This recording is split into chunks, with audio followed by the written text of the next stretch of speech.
Um, Welcome to this Bike to Campus Week session.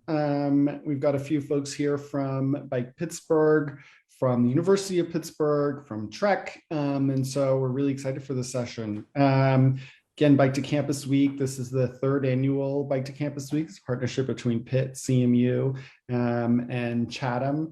As well as Bike Pittsburgh, its supporters, to celebrate biking at universities. So we've got a week-long schedule full of virtual workshops. We've got an on-bike lesson hosted by Bike Pittsburgh. We've got a pop-up at the Pitt Farmers Market with helmet giveaways, and then it's all culminating on Friday at the Bike to Campus Week Fair or Festival in Schenley Plaza from 12 to 4.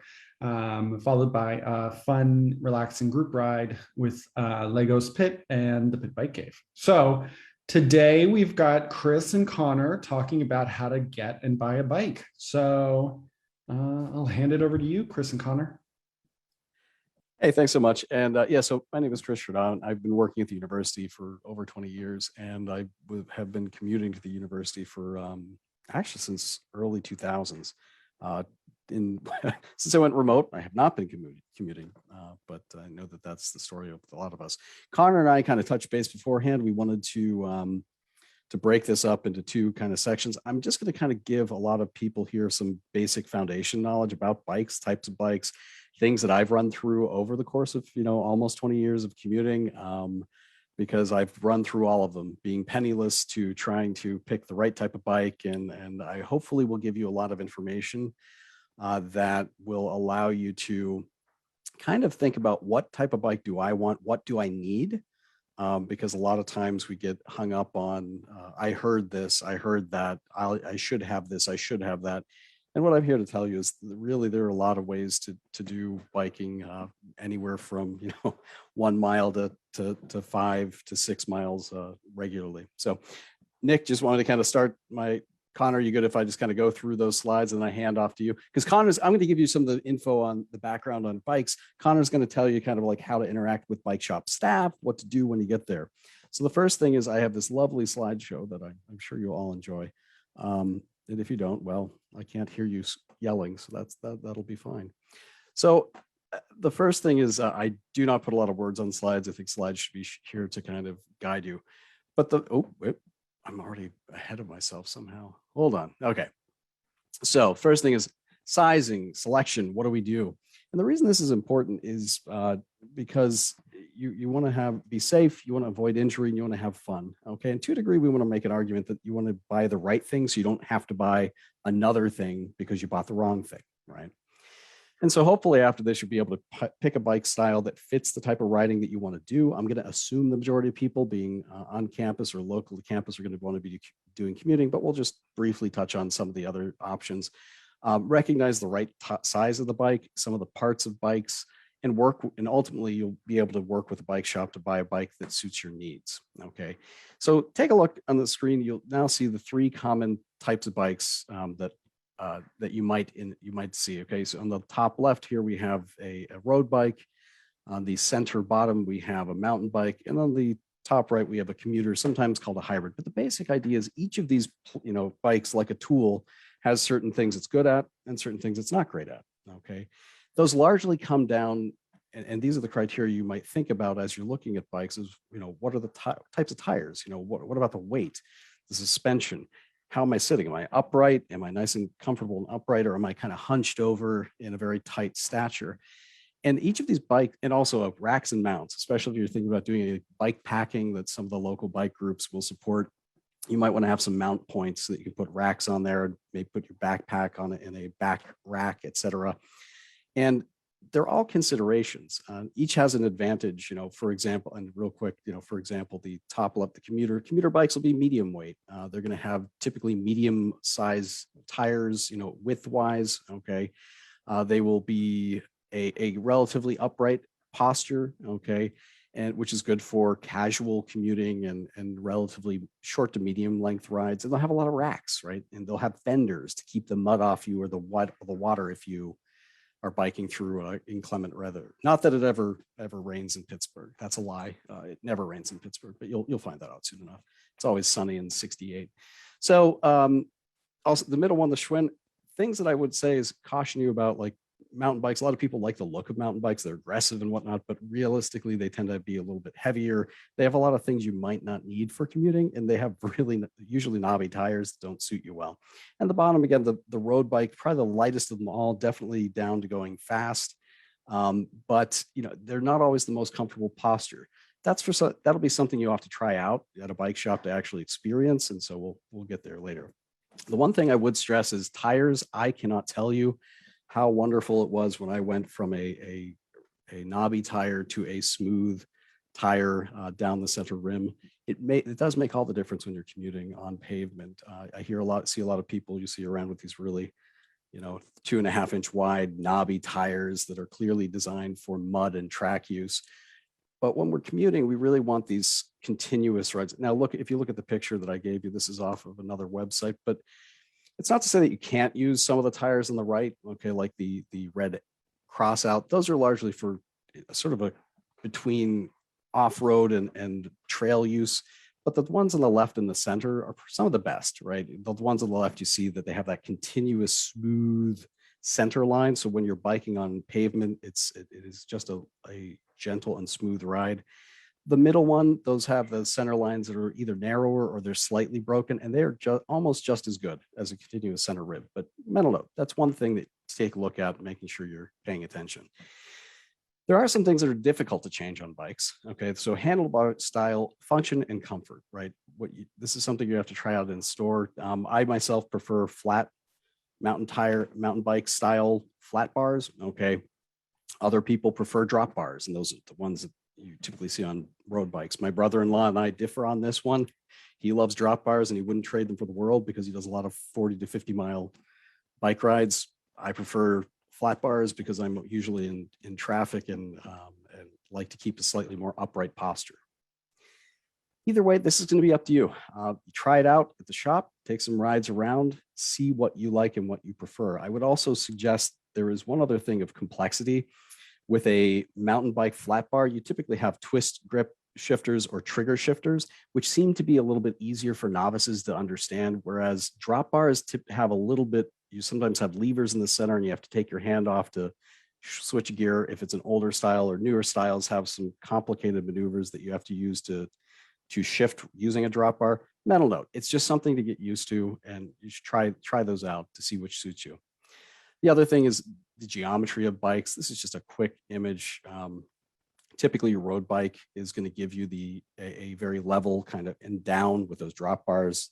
Just keep in mind they put a flat bar handle on what should be a drop bar really on a road bike.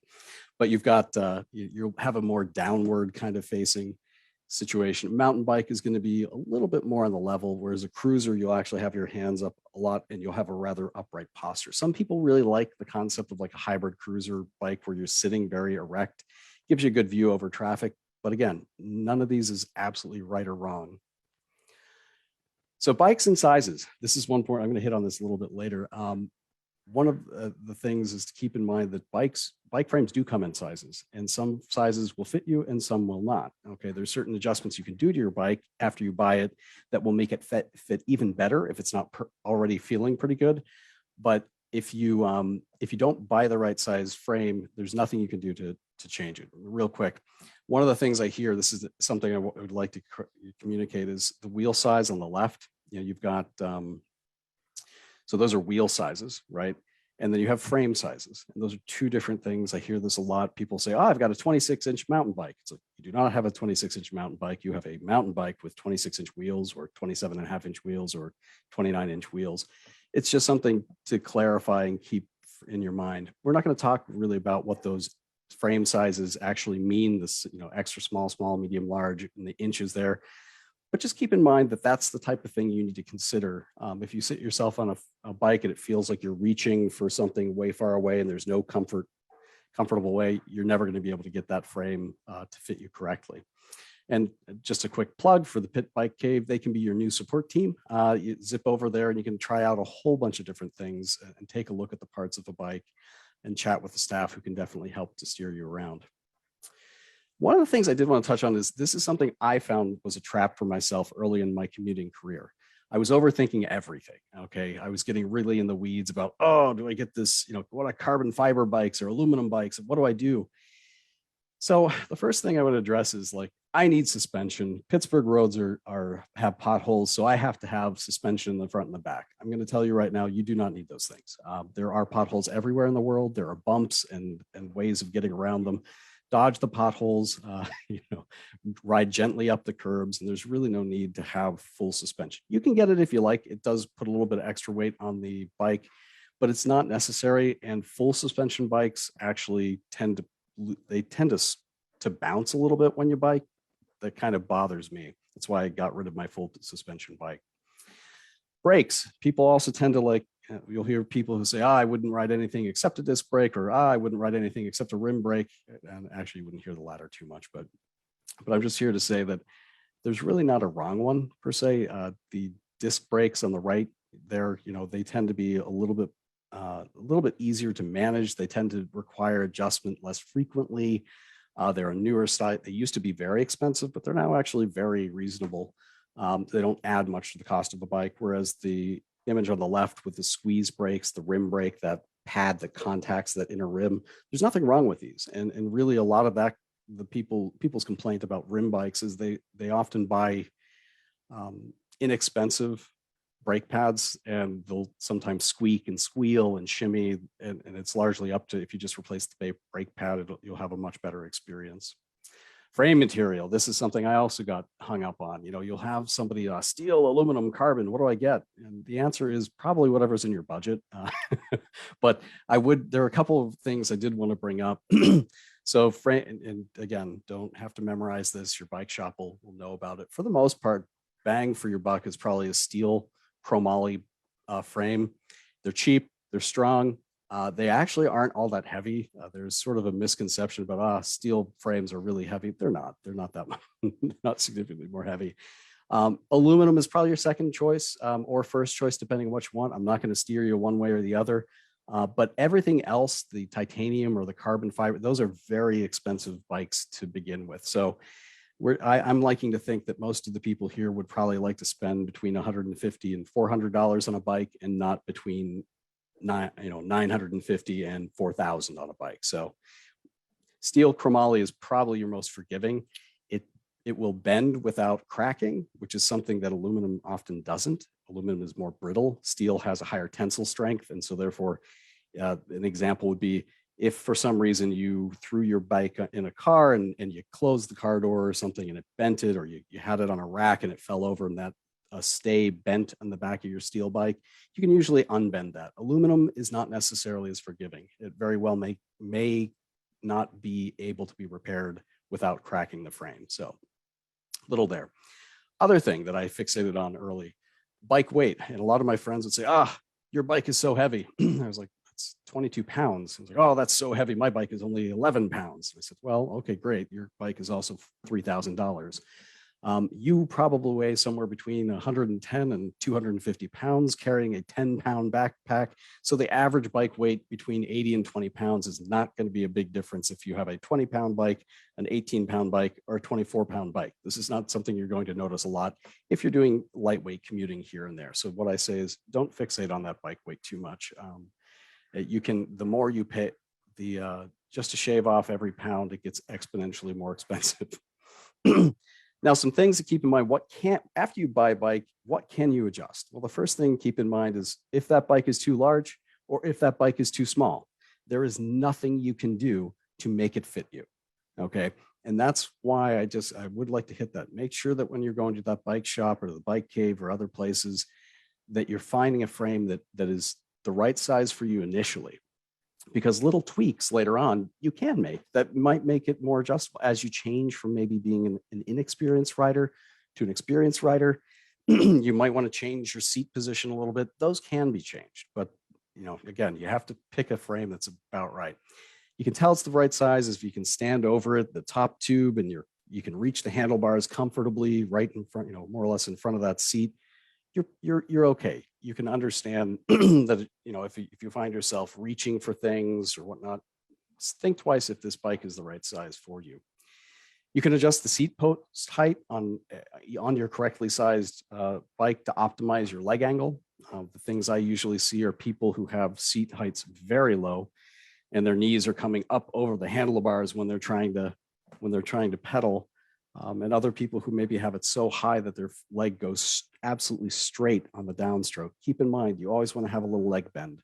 Okay, and we're not going to get into the exact angle there, but suffice to say, the far right picture there with the blue background, that's showing you that despite the fact that cyclist foot is at the lowest point on that pedal, right, that there's still a little bend in that leg, and that's just about right. You want a little bend. Saddle angle, another thing I hear people get in the weeds about. Oh, I need to have like 1.5 degrees up, or pardon me, one sec here, or 2.5 degrees down. The reality is for the casual commuter cyclist, you just want it level. I wouldn't stray from that unless there's a really good reason you don't want it level. Assume that level is the right thing for you. Nope. Also, another adjustment you can make on almost all bikes is slide it slightly forward or backwards. Those marks there are centimeters, and so you can move it a couple centimeters forward or back to optimize leg angle and other things. And that is more or less kind of where I wanted to leave it. And that's my part. Keep in mind your budget. Don't fixate on things like bike weight and stuff. Think about practicality. You're going to be biking in a city, probably. You're almost always going to have access to hard paved surfaces, or at least gravel surfaces that are packed. There isn't a lot of need for a very off-road bike. But some of you might also want to do some off-roading. So you might say, well, maybe I do want to have a sort of a mountain bike that's between a commuter bike and a mountain bike, where you can get both things done. But either way, that is all I have. And now I hand over to Connor. Unless we're doing question and answers, which is fine, but. Yeah, before I go, does anybody have any questions?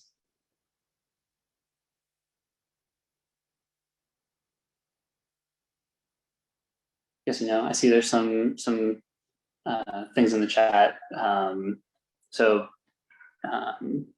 Nick or Anna, whoever has access to the chat, let us know if there's anything that pops up. So far, nothing. Okay, great, cool.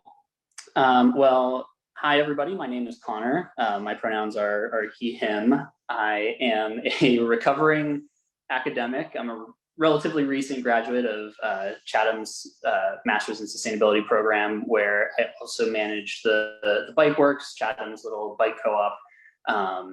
Recently got to pay a visit there. If anybody listening is from Chatham, I recently got to go to Eden Hall's new bike barn, as I think they're affectionately calling it. So awesome program there. If you go to Chatham, make sure to take advantage of that. But now that I'm not in school anymore, I commute. My primary mode of transportation is on a bicycle. I'm a bike pet advocate with Bike Pittsburgh and South Hills Safe Streets. So I try to do some organizing in my community to get some better bicycle and pedestrian infrastructure, and just get the city to pay a little bit more attention to the issues that impact people that aren't traveling by car. And in my day job, I suppose you could call it, I am a service writer at Trek. So I spend my days looking at folks' bicycles that bring them into the store, and give them little checkups. I do some repairs, and try to just make sure that people are comfortable on the bikes that they're riding. So I don't have any slides set up, but if anybody has any questions, feel free to drop them in the chat. If anybody monitoring them wants to interrupt me, I encourage you to ask some questions. I'm happy to answer them. But so how do you even start to buy a bike? Chris just gave us a lot of really good places to start, a lot of good things to think about. And those can be a little bit overwhelming, but that's what bike shops are here for, right? Everybody that works at a bike shop can help you navigate all of those things that Chris just went over. But where do you even start, right? So I would say, first of all, just find your store. So I work at Trek. We do have a location in Shadyside that's probably close to you all. There are tons of local bike stores around Pittsburgh. Pittsburgh is pretty blessed with a lot of really great options for shopping around for bicycles. I would hit Google. bike stores near me. You can probably find one that's pretty close to within walking distance, or a short bike or walk or bus ride away. And any of those stores are awesome. I've been to a lot of them. I've bought bikes from several of them. They're all awesome. Bicycle people are very cool, very friendly. They're pretty welcoming places. So I encourage you to, if you don't have any questions answered here today, take them with you. People that work at bike shops are always happy to field questions. So once you find that store, what do you do? Some places have online options where you can look at inventories. That's starting to become more common in the bike industry. But I still do encourage you to go in. Pandemic restrictions, applying still. But go into your bike shop and see what they have. Everybody's, I think, pretty aware of the bicycle boom that we're in right now. But in spite of that, there are bikes out there. If you do decide to go the route of visiting a bike store and trying to find something, they do exist. I actually was spending my morning and early afternoon building bikes for our floor. So they do exist, and it's still worth going into a physical store to talk to somebody. And so once you do find your local bike shop, you pay them a visit, you have a salesperson standing in front of you, what are you gonna talk about?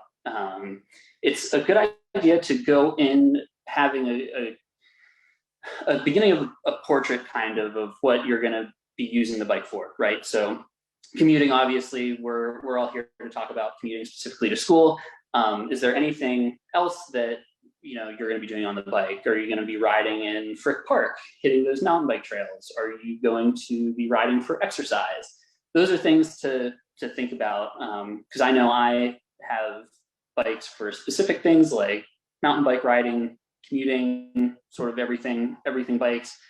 If you're not going to be going to Frick, obviously stay away from the dual suspensions, as Chris said. But you can usually find bikes that will have a little bit of a crossover value between some of those different uses for bikes. So it's worth it to think about whether you will ever even try some of those things. It might put you in one category of bicycle over another. And sort of related to that, what are your goals with your bike? Do you want to just get to school safely every day? Are you trying to ride for fitness? I know I still try to get out on my bike and break the sweat every once in a while when I'm not riding to work. Are you just trying to ride casually for fun? What else do you see yourself doing on your bike aside from commuting can be useful? And then it's also helpful to think about, again, this is something that bike shop people are there to help you navigate, but what do you need to make your ride more successful? So say if you are going to be riding for fitness occasionally, do you need a cycling computer? Is that a good investment that you would need? Do you need bags to put on your bike? Do you need racks? There's all kinds of stuff out there. It's a very deep rabbit hole that you can go down looking at different things to put on your bike and different modifications that you can make to it. And it's endless. And a lot of times, you can do those multiple goals, on one bike with a few adjustments, whether that's changing tires, changing handlebars. You can really just be limited only by your imagination, the things that you can do on a bike. As I said before, bikes exist, right? So it's very worthy to go in and strike up these conversations. In stores, any of these local bike stores, our Trek stores will work with you to try to find something that's available. I know our store here, I mentioned before, we're starting to put bikes back on the floor. Stuff is available, but it's also worth noting to try to be a little bit flexible. Chris mentioned before riding a bike to try out different, whether it's handlebar styles, brake styles, any of these features that you might be curious about. That's one advantage to going into a physical store, right? Is you can get on a bike and actually ride something to figure out whether you like it or not. But I would encourage everybody right now with the places the bicycle industry is in to just be open to trying something different. You might like, it's definitely at least worth taking a spin down the street and just seeing if you like something. And as I've been kind of getting at this whole time, bikes can be customized. If something doesn't quite fit perfectly, if you feel like you need to reach a little bit further, a little bit closer to you. That sort of thing can usually be done in store same day. Again, with the help of people in the bike shop. That's what they're there for. And a lot of places, I know we do this every single day, but we try to make a plan to help you get a bike, even if something that you're set on, you have a very specific bike in mind, isn't available. I know we try to accommodate people as best we can, at least get you in line for the bike that that you really, really want. But if you can't wait, we can usually find something to get you riding. Especially students, if you depend on it for your primary mode of transportation, if you're just out of school and rely on a bike for your primary mode of transportation, we sympathize with that deeply and are happy to help. And that goes for any bike shop. Really, the important thing when you're working in a bike shop, whether it's a store like Trek or it's one of these local bike shops, is to build a community, make sure people are happy, comfortable, having a good time.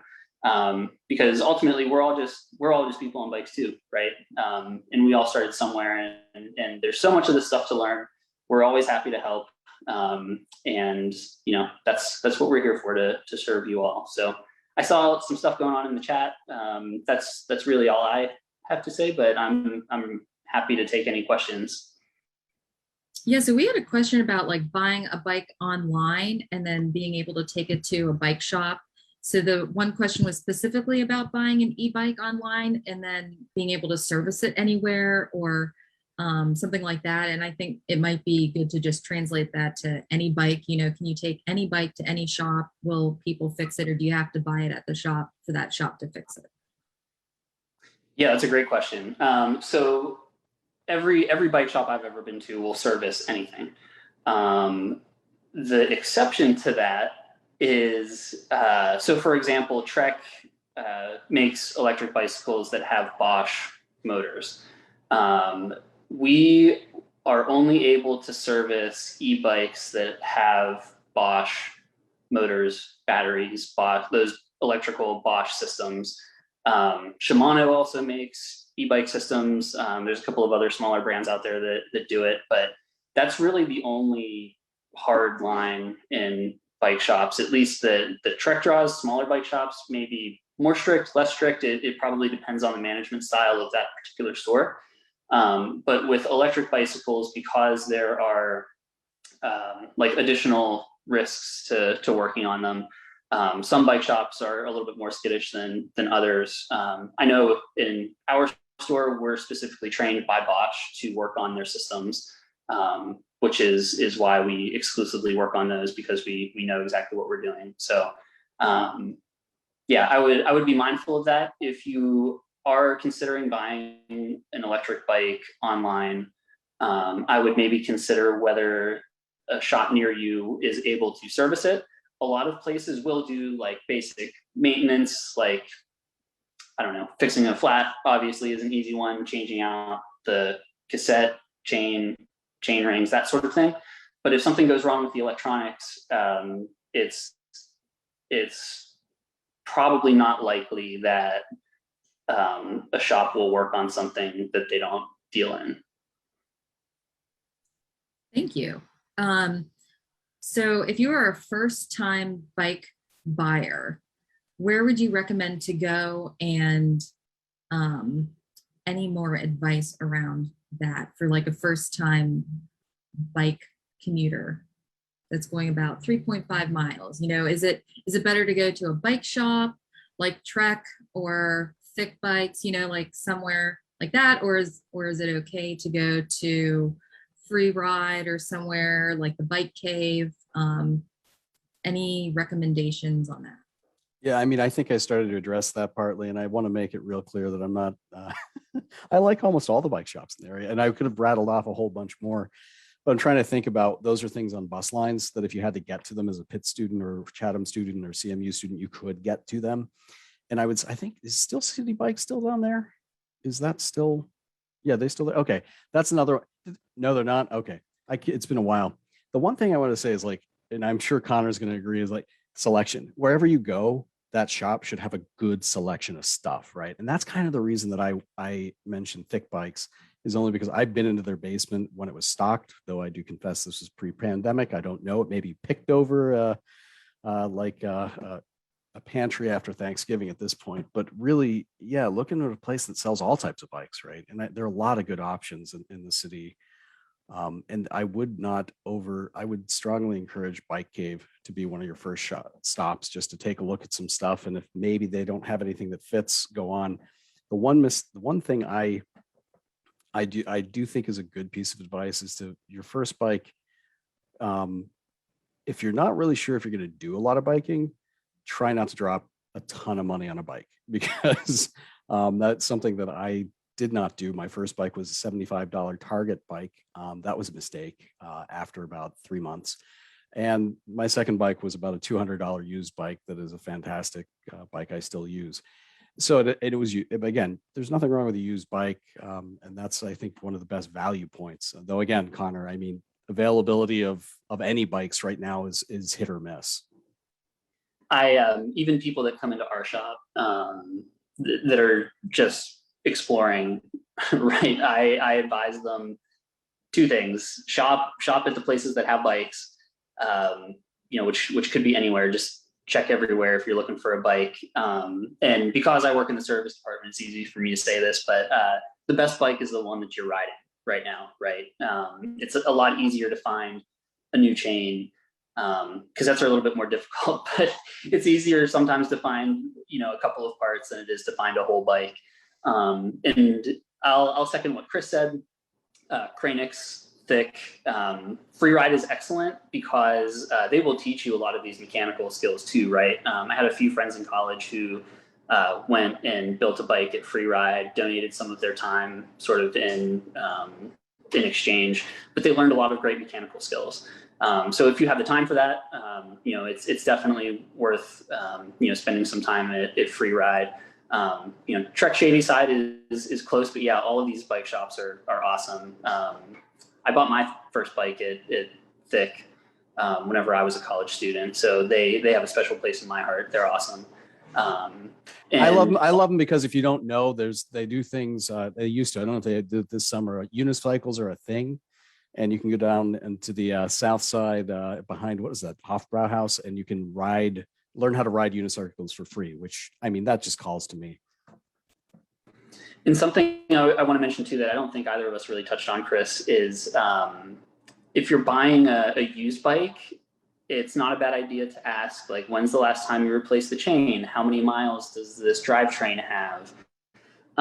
Because used bikes, depending on their condition, whether sort of like the more critical components are worn out, can kind of become a slippery slope and a bit more of a project than students might have time for.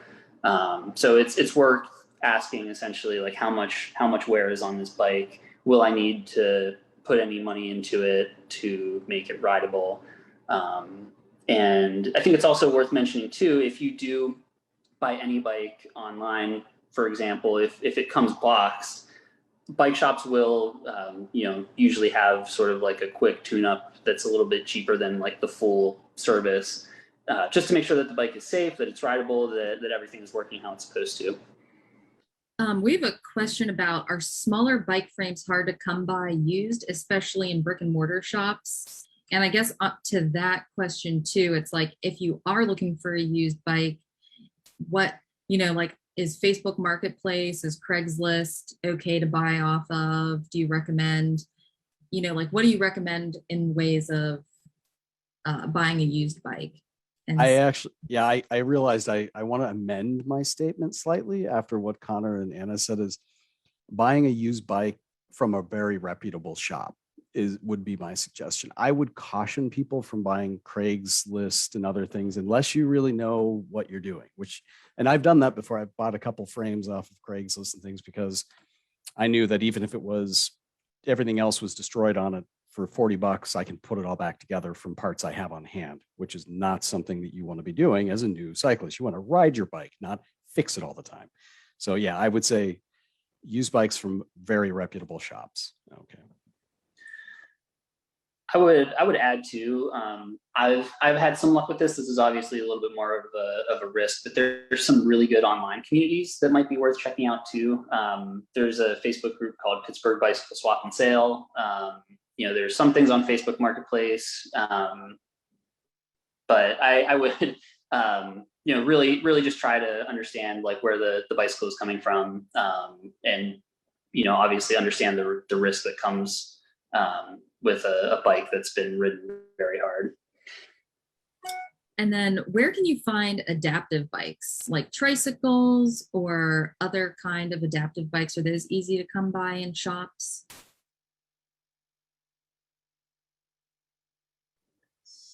They're certainly more difficult. I honestly don't know where closest to campus would have those things available. I think that the shop along the Montour Trail usually has tricycles and things like that. Tandem Connection is what they are called, but that's not exactly convenient for university students. I don't know, Chris, do you have It's fun. idea? That's a fantastic question. I see a lot of, so my wife actually has a tricycle, not for adapters, just she enjoys tricycles. And I'm trying to think, we have friends of the family whose two daughters both have adaptive bikes, and it never occurred to me to ask them where they got them. I have seen them here and there throughout the city. I would say some of the bigger shops usually have them, but that's a great question. I'm gonna have to think about that because it really does call also to the equity part of me and ADA champions. So thank you. No, I'll think more about that. And how about, we just had a question come in about getting like more simple tune-ups, like just fine brake adjustments or things like that. There's obviously like the Pit Bike Cave is somewhere where you could go for that, but is there a way to get maybe faster help on something than like 2 weeks, which is possibly how long a lot of people have to wait? But if you need it immediately for commuting, is there a recommendation or advice on how to do those kind of tune-ups or where to take them? Besides this Friday, which we will be having tune-ups at Shenley Park. Shameless plug. Yes. I think that's the point of this whole thing. That's not shameless. So. Yeah, so the Pit Bike Cave, I think, is a great program for that reason. The Chatham Bike Works, is also a good option whenever there's somebody available.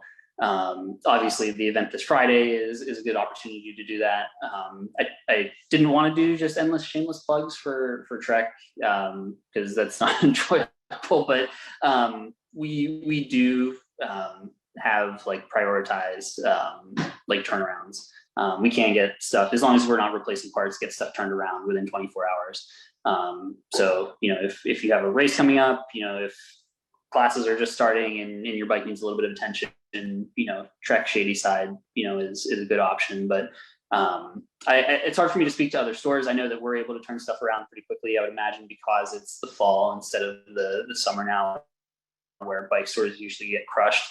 The fall is usually a little bit quicker to get bikes back into people's hands. And it's also worth thinking about too, as you're riding for the semester or even over the summer, a lot of bike stores will do maintenance specials on service packages. I think Trek usually does theirs in like December, January, February, somewhere around there. But those like dead of winter months, might be a good time to stop into your closest bike shop and ask if they're doing any deals on maintenance packages. And it's also worth mentioning too, you should expect to do some maintenance on your bike.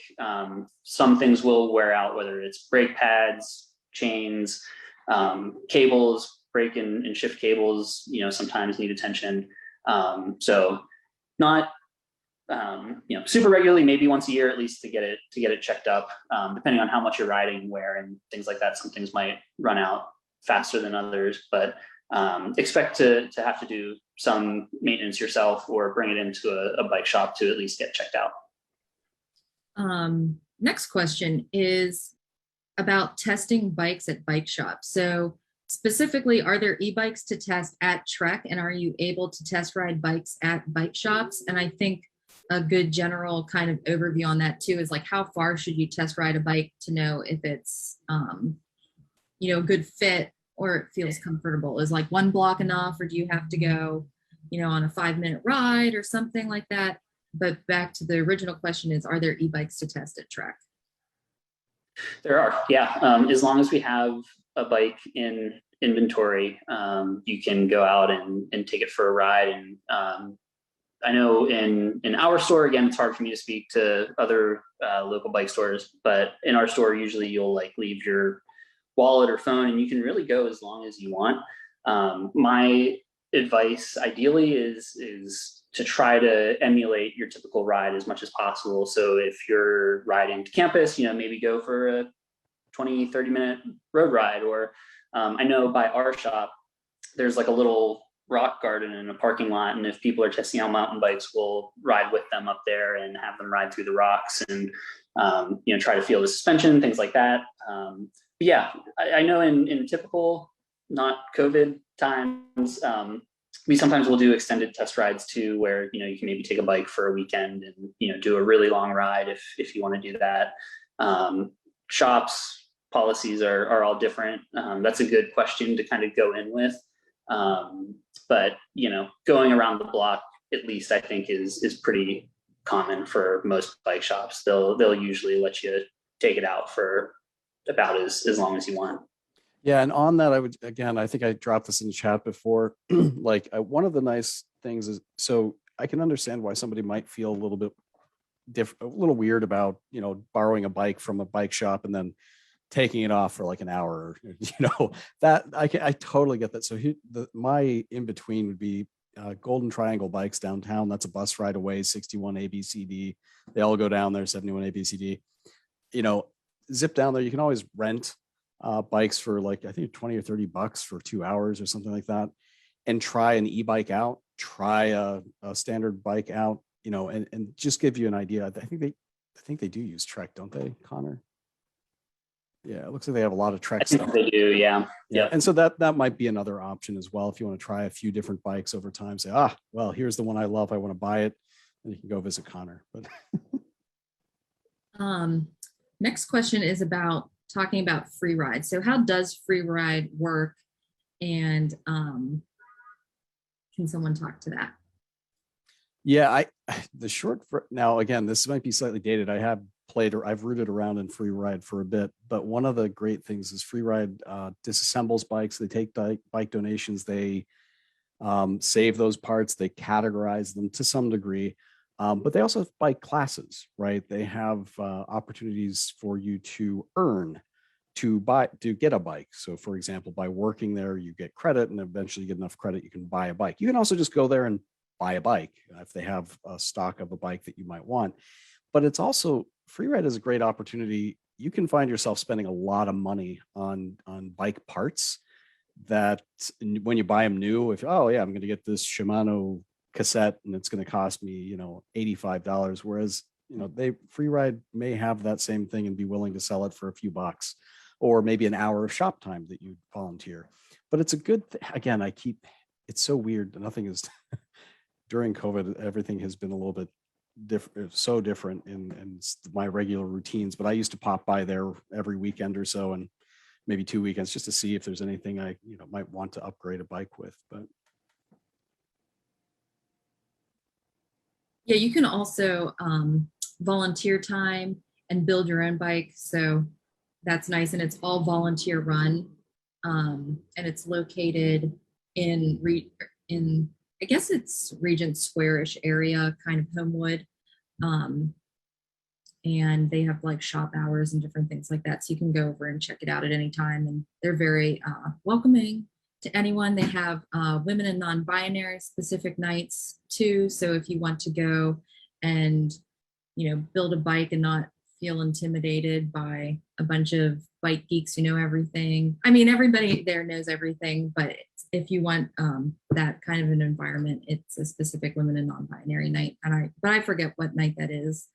I do know that because of COVID, they are limiting the number of people in their shop. So if you're going, I would maybe recommend calling first just to make sure that they're open. And are allowing visitors, because I think it changes every Yeah, once. and because I am multimodal, I will also put to the, Chatham and all the other peeps on the Negley corridor. That is a bus ride away. It's free, so you're zipping up to more or less North Dallas Avenue, I think it is, or South Dallas, and it's in right near Construction Junction. So you can take a bus and then get off the bus, with your bike. If you needed to have it repaired or something, put it on the rack, then take it off and take it there to do your work on it. So keep that in mind.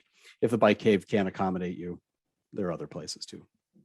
Right. Nick, I didn't know if you wanted to jump in and just say what the bike cave offers and does. Yeah, sure. The Pit Bike Cave is a student-created, student-run DIY open-air bike shop in Posvar Hall, sort of outdoors. It's called Posvar Passage. It's an outdoor space by the Yellow Sculpture.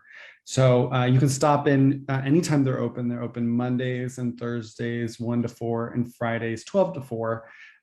They'll help you with repairs. They can you can use their tools if you know what you're doing. They often have bikes, rehabilitated bikes for sale, although at the moment they don't. They're out of those, but we're working to get a stock back in. So they're a great resource if you're in Oakland to stop by anytime. Very chill place. Yeah, our final question is, did you discuss hydraulic brakes at all? If someone could just maybe briefly discuss what a hydraulic brake is versus a disc brake versus a rim brake. Yeah, I mean, I'm happy to Connor, I'm gonna go to you anyhow in a second. Don't worry. But the short version is, like, when you're talking hydraulic brakes, you're always talking on bikes. You're talking about disc brakes in every case. And for disc brakes take, like actually old vehicles used to be, believe it or not, they're mechanical disc brakes or they're hydraulic disc brakes. Technically, they're both mechanical, but for intents and purposes, one is cable actuated and one is fluid actuated. And the fluid pressure one is just, it's a little bit more efficient, get a little bit better power, definitely feels a little smoother, and it's a little bit less prone to needing to adjust. But I'll also just segue over to Connor because I'm sure it's got lots of good stuff too. That's I won't dive into any more detail than that, because I think that was a really good explanation. And we can go on forever about specific bicycle componentry, but I think the biggest advantage to hydraulic disc brakes is you just get a little bit more stopping power with them. So like if you have to stop short, if you're riding in traffic and have to slam on the brakes for some reason, it's a little bit easier to do with a hydraulic disc brake. And if you're riding longer, if your commute is really long, or if you're riding for exercise, something like that, the hydraulic disc brakes are just a little bit easier on your hands because you don't have to squeeze them as hard. It's something else to kind of think about when you're looking for a bike. And this has not been asked, but I want to put it in there because I've experienced this. The other thing when you're buying a bike, you should think is, well, immediately after buying my bike, did I buy a lock for my bike? And so the one thing I will tell you as somebody who has suffered bicycle theft is that you get a good U-lock, be willing to spend $60 to $120 on a good U-lock. You're going to say, it's a little bit heavy and clunky. Get a good U-lock. You say, but those cable locks are cheap. You said, nope, get a good U-lock. Actually, there are a couple other designs you can also get now, but from a U-lock, the steel plate ones that are laminated steel, they're actually pretty good. Really thick chains work pretty well. But the short version is, like Connor said, the best bike you're riding is the bike that you're riding right now. And I can't tell you how long it took me to get my replacement bike after riding that bike, the bike that was stolen for 5-6 years, then having to replace it to get that bike to fit just right and have everything on it and get, it's strange. So there's a lot of value to not having to replace a bike once you get it where it is, and it's worth more than $100. So. And speaking of bike theft, if you buy a bike new, a lot of shops will do this for you. They will register your bike serial number to your name, your address. There's also a national bike registry, which I think Bike Pittsburgh either links to on their website, or there's like a localized version of it. But if you buy a bike used, or your local bike shop doesn't do this, definitely register your bike with the National Bike Registry. That can help you recover your bike if it is stolen. Just for your own peace of mind, it doesn't hurt. It takes 5 minutes. Just type in the serial number that's on the bottom of the bike and punch your name in a picture, and it's super easy. Yeah, thank you. There was one quick question on any tips on how to carry a heavy lock. My best suggestion is if you have a backpack, just throw it in there, or if you have a back rack, to loop it around that somehow, or your handlebar. It just depends on the shape of your lock and what you personally have available, either on your bike like a rack, or that you're personally carrying like a backpack or something. Yeah, I carried it on my rack. I did, if you for the rack of a back rack of a bike is usually about, say, yay big. They tend to have a little slot you can slide stuff in, and I often usually would carry my kryptonite slid in there, and gravity would just kind of keep it in place. But usually bike locks, when you buy them new, they typically have a mounting bracket, okay, that will allow you to mount it. And thinking about, I guess, the like the middle, let's see, the middle part where you have your saddle up here, it usually rides right down in here, kind of like on the down tube, or the vertical seat post tube. Yeah. Well, thank you. Thank you, Connor. Thank you, Chris, for coming and answering the questions. And thank you, everyone, for all of your great questions. If you do have any more follow-up, you can always contact me, Anna, at bikepgh.org. That's 2 N's. And please come to the rest of the Bike to Campus Week sessions. Tomorrow is all about how to get your bike ready to ride. So like what to wear, how to carry things, making sure that your bike is safe to ride. So doing like an ABC quick check. If you don't know what that is, tune in tomorrow. Wednesday is all about how to ride on the street. We're going to actually have a class where we're going to take you out. It's called our Confident City Cycling class. So if you're hesitant or just want to brush up on skills about riding in the road or on the street, we'll have that class. And there's also going to be a noon bicycle friendly driver training. So, if you're also a car commuter, learning how to share the road. And then Wednesday is also going to be all day long. Follow Bike Pittsburgh on Instagram for questions and answers to common bike questions.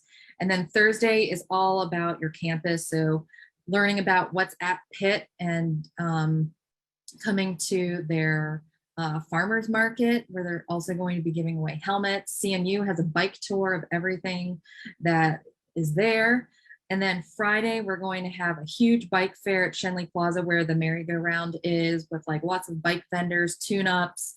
Kranix will be there. They're going to be selling bikes. Adam's Solar Rides will be there with e-bike demonstrations. A lot of you were interested in that, so you can come check out e-bikes and what that's all about, and buy stuff. And we'll also have, like, the city will be there talking about some advocacy. We'll be there with our bike registration, so you can index your bike on that national index. Healthy Ride will be there, and a bunch of other stuff. And then there'll be 2 group rides that day, one starting from the East End coming to the bike fair, starting in Morningside and stopping all along the way to pick up people who are wanting to see how to commute. And then at the end of the day at 4:30, there'll be a group bike ride hosted by Lagos, which is the Latin American graduate organization. And we will have a Spanish speaker leading that ride too. So come out for the rest of the stuff. And thank you so much again, Connor and Chris, for attending and leading this session. And thank you, everyone else. Have a great rest of your day. And thanks for coming to Bike to Campus Week.